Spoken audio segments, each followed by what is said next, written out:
The fact that it's just used to deflect against a tremendous success. Look, we have $18 trillion coming into our country. We have, I believe, we're going to have the most successful economy in history.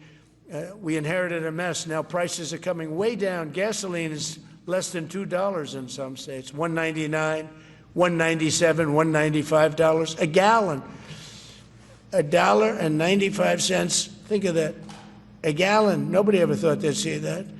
They don't want to talk about that. They want to talk about Epstein. And the problem is a lot of Democrats are being caught up in the web, like Larry Summers. Larry Summers was the head of Harvard.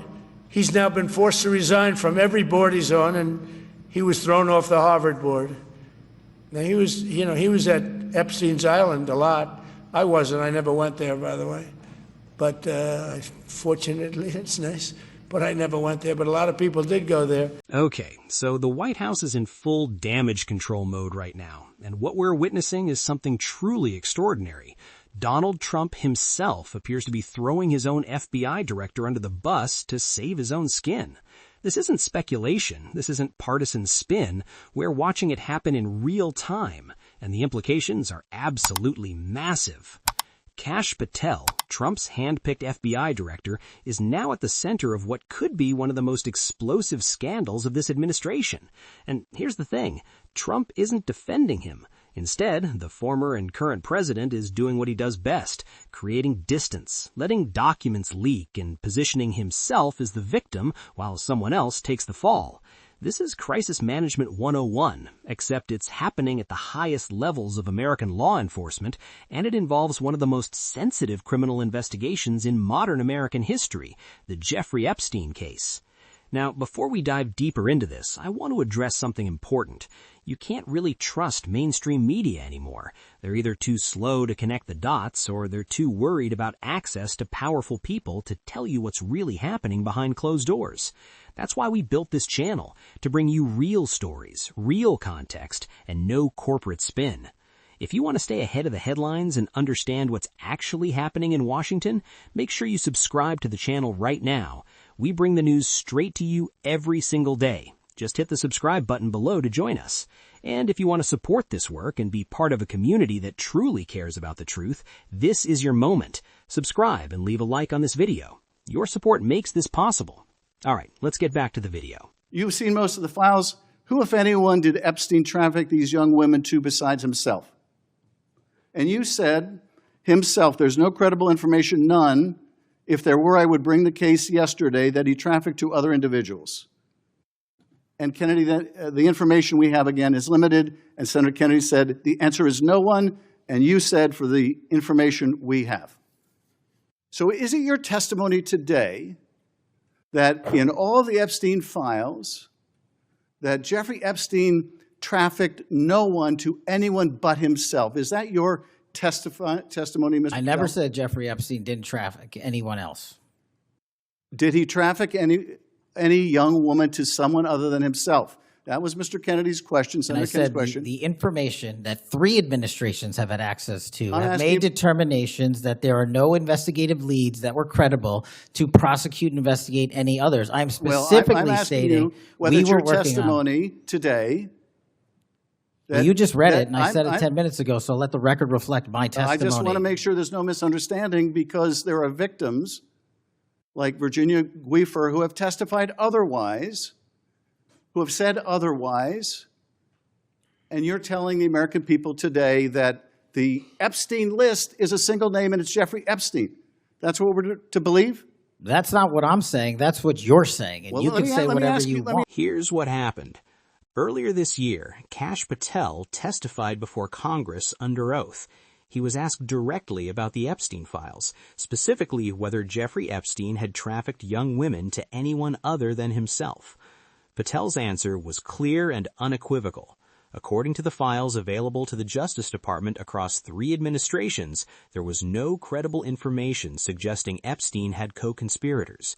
He said this multiple times in multiple ways, trying to shut down the line of questioning from Democratic lawmakers who were pressing him on this exact point. That testimony was supposed to be the end of it. The FBI director, Trump's guy, saying under oath that there were no co-conspirators. Case closed, right? Move on. Nothing to see here. Except there was something to see. And last Friday, the Department of Justice released a new batch of internal Epstein files. And those files directly contradict what Cash Patel said under oath.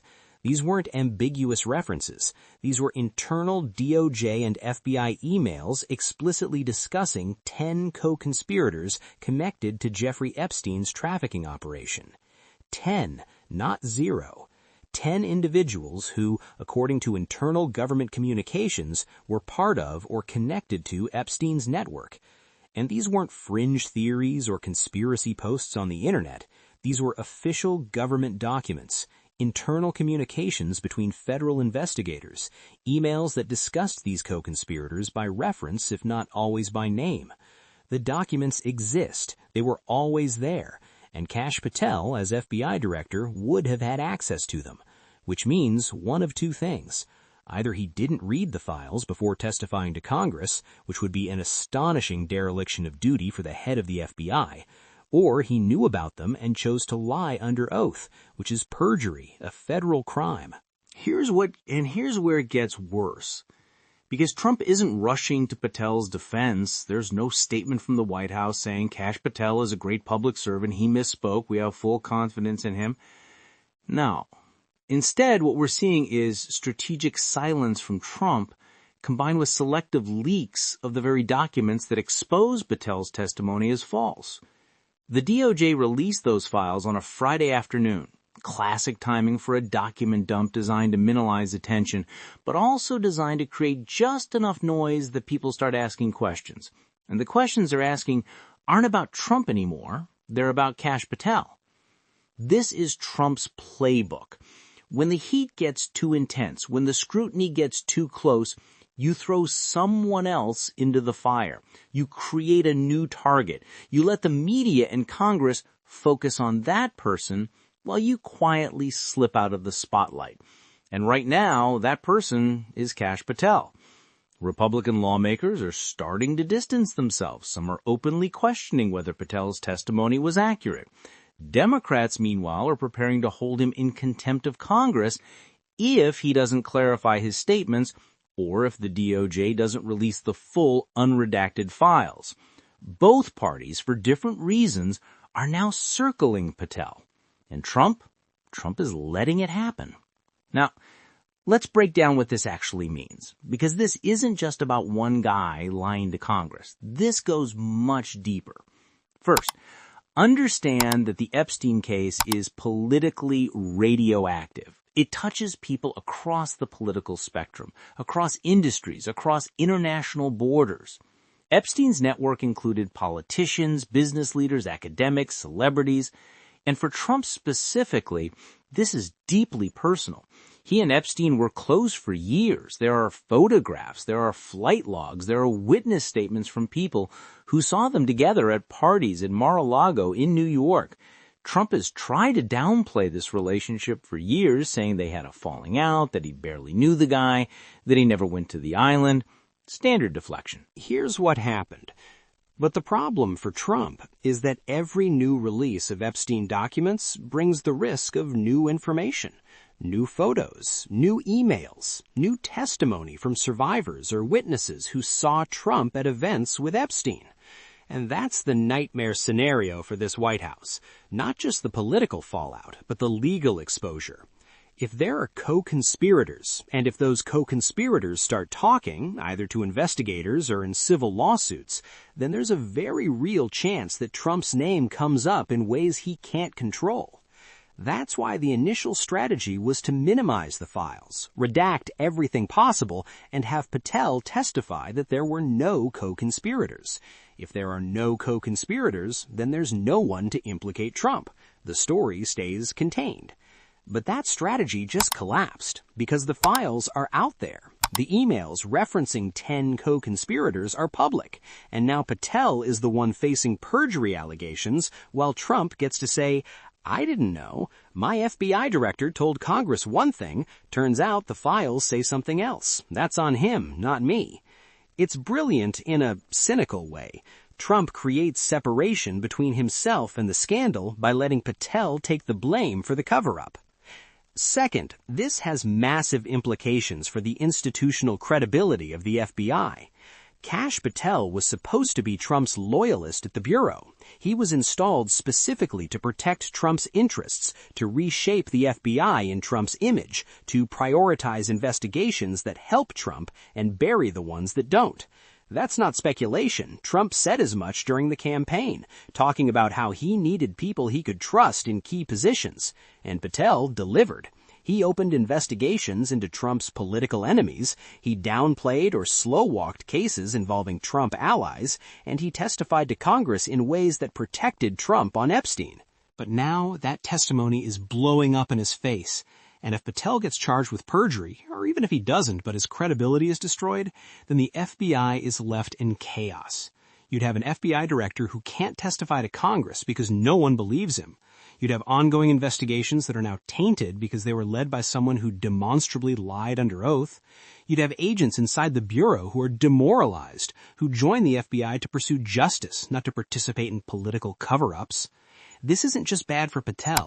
This is bad for the entire institution. And once again, it's Trump's decision to put a loyalist in that position rather than a professional with credibility that created this mess. Third, this is a gift to Democrats heading into the 2026 midterms. Republicans have been trying to move past the Epstein story for months. They've been trying to focus on the economy, on immigration, on Trump's legislative agenda. But every time they think they've turned the page, something new drops. And this time, it's not just about Epstein, it's about a Trump-appointed FBI director potentially committing perjury to protect the president. That's a scandal that writes its own attack ads. Democrats are already drafting contempt resolutions. They're calling for independent investigations. They're demanding that the DOJ release every single page of the Epstein files unredacted. And they're tying all of it back to Trump. The narrative is simple. Trump appointed Patel to cover up the Epstein files. Patel lied to Congress. The cover-up failed, and now Trump is trying to save himself by sacrificing Patel. It's corruption, it's obstruction, and it's happening right in front of us. Whether that narrative is completely accurate or not, it's politically devastating, and Trump knows it. That's why he's trying to create distance. But here's the problem. The more he distances himself from Patel, the more it looks like he's guilty of something. If Trump had nothing to hide, why would he let Patel twist in the wind? Why wouldn't he defend his FBI director? The silence is telling. Fourth, this has international implications. American credibility depends on the rule of law. When foreign leaders, allies, and adversaries look at the United States, they need to believe that our institutions work, that our laws mean something, that justice is blind. But what message does this send? That the FBI director lies to Congress to protect the president? That the Justice Department releases selective documents to manage political crises rather than to pursue truth? That powerful people can bury evidence of crimes as long as they have the right connections? This isn't just about domestic politics. This affects how the world sees us. And right now, the world is watching the United States struggle with a cover-up involving one of the most notorious sex traffickers in modern history. That's not a good look. And fifth, let's talk about the victims. Because in all of this political theater, in all of the maneuvering and the leaks and the congressional hearings, there are real people who were trafficked by Jeffrey Epstein. Real survivors who have been waiting for justice for years. Some of them have testified. Some of them have filed lawsuits. Some of them have been trying to get the government to release these files so that the full scope of Epstein's network can be exposed. And what they've gotten instead is a partial release, heavily redacted, with the FBI director telling Congress there are no co-conspirators, even though internal documents say otherwise. That's not justice. That's a betrayal. And the reason it's happening is because powerful men, including potentially Donald Trump, don't want their names fully attached to this. They don't want the depositions. They don't want the emails. They don't want the photographs that might still be in those files. So they redact, they delay, they minimize, and they let guys like Cash Patel stand up in front of Congress and say nothing to see here, even when the files say the opposite. And now that Patel's testimony has been exposed as false, those survivors are watching Trump throw Patel under the bus while still refusing to release the full files. It's cynical, it's cruel, and it's exactly what you'd expect from an administration that cares more about protecting the powerful than delivering justice for the vulnerable.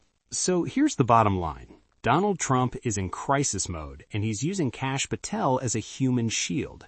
Patel testified under oath that there were no Epstein co-conspirators, and now we know that was false. The documents exist. They reference 10 co-conspirators, and Patel, as FBI director, either knew about them and lied, or didn't know about them and was incompetent. Either way, he's now facing potential perjury charges, contempt of Congress, and the collapse of his credibility. And Trump? Trump is letting it happen because it shifts the focus away from him. But this strategy has limits, because every time Trump tries to create distance from a scandal, he just confirms that he knows it's a scandal. Every time he lets someone else take the fall, it raises the question of what he's trying to hide. And in this case, what he's trying to hide is his relationship with Jeffrey Epstein, the extent of that relationship, and whether there's anything in those files that could implicate him legally or politically. The more he covers up, the more guilty he looks, and the more he sacrifices loyalists like Patel, the more he signals to everyone else in his orbit that loyalty to Trump is a one-way street. Over the next few weeks, watch for a few key developments. First, watch whether Patel resigns or gets fired. If he goes quietly, that tells you Trump has decided he's too much of a liability. If he fights back, if he starts talking to the press or hires his own lawyers, that's when things could get really messy, because Patel knows where the bodies are buried. He's been in the room for a lot of Trump's most sensitive decisions. If he feels betrayed, he could burn the whole thing down.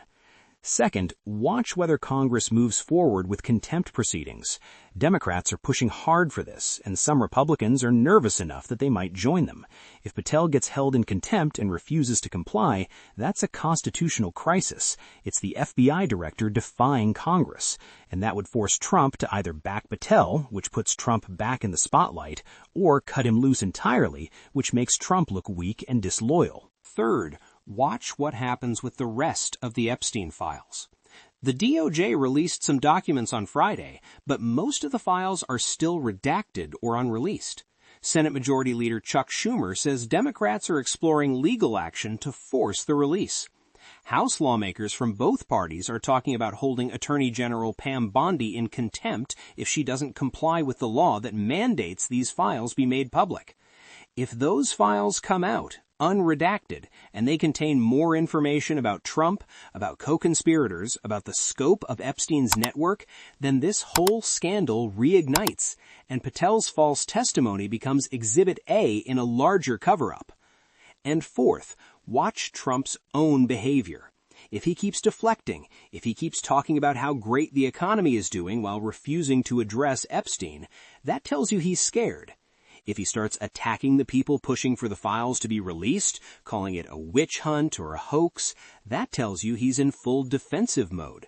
But if he goes silent on this completely, if he just lets Patel twist and doesn't say a word, that might be the most telling sign of all, because it means Trump has decided that the best play is to let this burn out on its own, even if it means sacrificing one of his most loyal appointees. This story is far from over. We're at the beginning of what could be a months-long legal and political battle over these files, over Patel's testimony, over what Trump knew and when he knew it. The White House is in panic mode. Republicans are divided. Democrats are circling. And the survivors of Epstein's crimes are still waiting for justice. This could define the next year of Trump's second term. It could determine whether he maintains control of his party heading into 2026. And it could ultimately determine whether the rule of law still means anything when powerful men are involved.